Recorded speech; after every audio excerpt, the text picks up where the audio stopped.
Hello student, स्वागत है आप सभी का एक बार फिर से हमारे इस लर्निंग प्लेटफॉर्म पीएससी बायो वाला में। स्टूडेंट, प्रीवियस क्लास में मैंने आपको मिनरल न्यूट्रिशन के बारे में बताया था।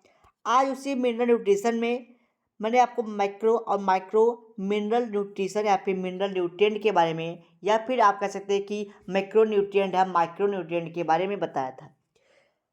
माइक्रो न्यूट्रिएंट को यानी कि MSCRO मैक्रो न्यूट्रिएंट को हम लोग ट्रेस एलिमेंट और माइक्रो न्यूट्रिएंट को हम लोग ट्रेसर एलिमेंट का नाम दे देते हैं। ठीक है, तो आज उसी क्रम को बढ़ाते हुए हम लोग एक टॉपिक को पहुंच गए हैं जिसका नाम है differences between trace and tracer element. यानी कि जो मैक्रो एलिमेंट है और माइक्रो एलिमेंट है उसमें क्या डिफरेंस है, आज उसी के बारे में आपके साथ हम इस लेक्चर में डिस्कस करने वाले हैं। तो हेडिंग लगा देते हैं differences between trace and tracer element. तो एक तरफ हम लोग देखते हैं ट्रेस एलिमेंट के बारे में ऐसे, दूसरा है ट्रेसर एलिमेंट के बारे में।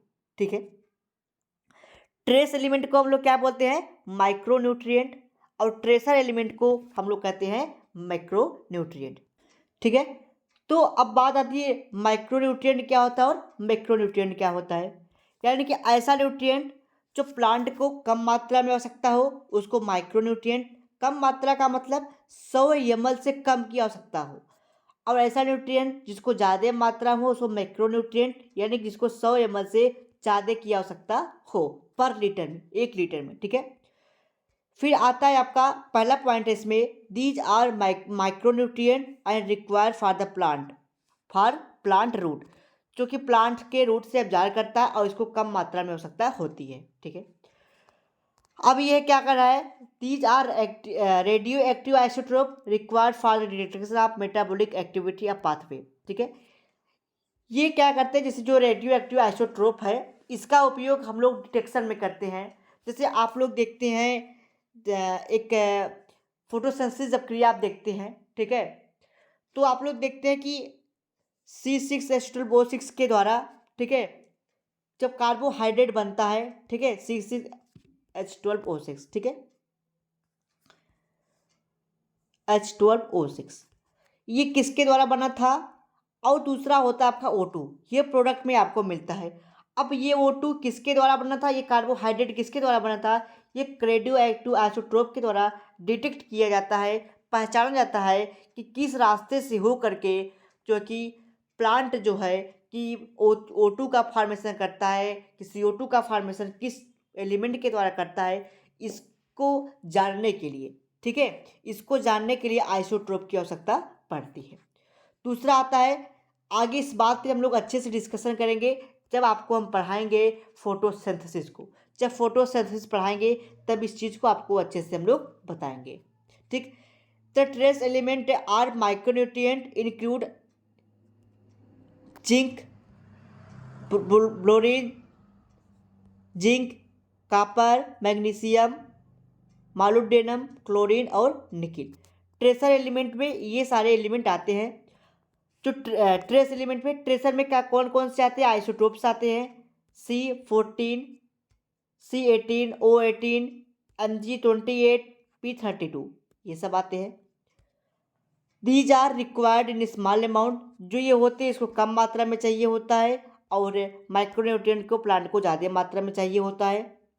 तीसरा आता है, दीज आर सप्लाइड वो are introduced in the body, plant body with the help of mineral solution through the root. ये रूट के द्वारा जो माइक्रोन्यूट्रिएंट होता है रूट के द्वारा प्लांट अपने अंदर इंट्रोड्यूस करता है, फिर आप कह सकते हैं रूट के द्वारा वो एब्जॉर्ब करते हैं। ठीक है, दीज आर सप्लाइड वो are introduced in the plant body artificially through the different plant parts, यानी कि ये प्लांट के अंदर इंट्रोड्यूस होते हैं आर्टिफिशियली, ये नेचुरली होते हैं, यानी कि ये रूट के द्वारा एब्जॉर्ब करते हैं, और ये आर्टिफिशियली प्लांट में इंट्रोड्यूस कराया जा सकता है आर्टिफिशियली। तो ये ट्रेस और ट्रेसर एलिमेंट के कुछ मेजर डिफरेंस थे। ठीक है, ये डिफरेंस के बारे में बात कराया जा रहा था। और नेक्स्ट लेक्चर में हम लोग समझेंगे translocation of organic solution overall food, किस प्रकार से प्लांट में फूड का ट्रांसलोकेशन होता है एक पार्ट से दूसरे पार्ट में। जैसे फूड का सिंथेसिस कहाँ होता है, क्लोरोफिल में, यानी कि लीफ में होगा, लीफ से फ्लावर में, बर्ड में, लीफ के हर एक पार्ट में उसके बाद प्लांट के सारे पार्ट में पहुंचना है भोजन, तो किस रास्ते से होकर कैसे कैसे होते हैं उस मैकेनिज्म के बारे में नेक्स्ट लेक्चर में हम लोग समझेंगे। यानी कि ट्रांसलोकेशन ऑफ ऑर्गेनिक सोल्यूशन, या फिर आप कह सकते हैं कि ट्रांसलोकेशन ऑफ फूड के बारे में। ठीक है, जैसे प्लांट क्या है, किचन हाउस आपसे है, यानी कि उस किचन हाउस में क्या हुआ, प्लांट का भोजन बना, फूड बना।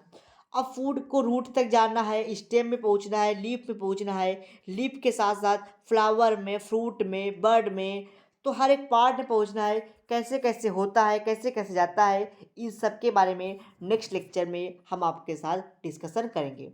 और यहाँ से केवल आपके 2 लेक्चर बचेगा जो आपके सारे इस यूनिट को कवर करने में। 2 लेक्चर में आपके सारे यूनिट, यानी कि ये यूनिट कवर हो जाएगा।